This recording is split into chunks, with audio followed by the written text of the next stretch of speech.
Il fait un beau soleil ici aujourd'hui à Montréal. It's a beautiful day here in Montreal.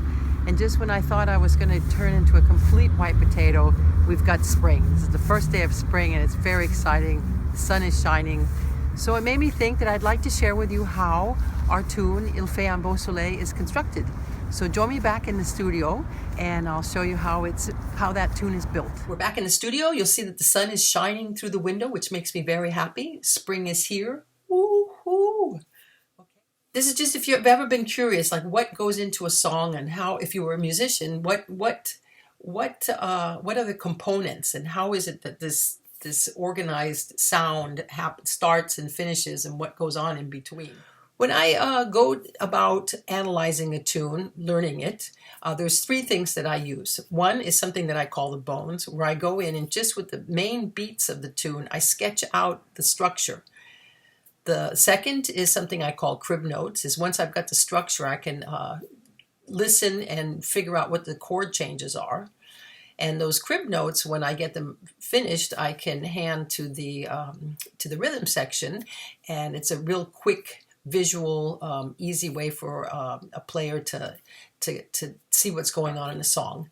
And then I also use sheet music, which is your regular notes on a staff and for people who like to read or comfortable with reading. So between those three methods, I can pretty much teach a song to anybody. Anyone can see what the song is doing. So that's what I'm sharing with you today.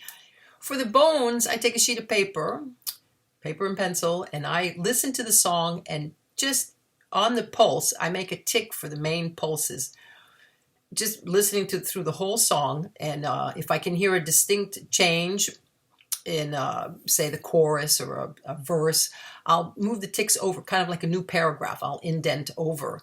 And I go through the whole song like this. I'll do it a couple times. And at the end of it, I have a sketch of the entire piece. And I can see from that things like how many times the verse repeats, for example, or how many choruses there are, or any kind of oddities.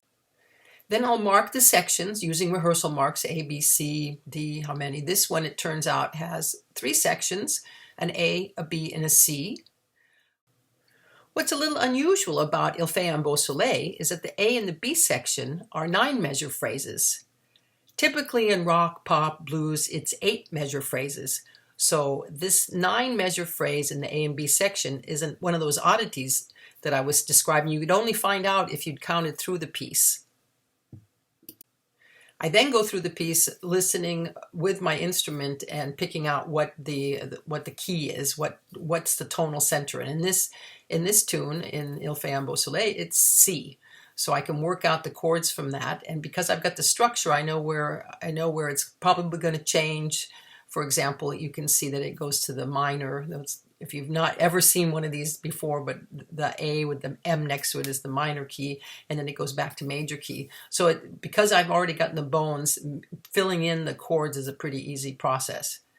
After that, then we've got sheet music if I'm transcribing it. Now, because I wrote this piece, I already started with that.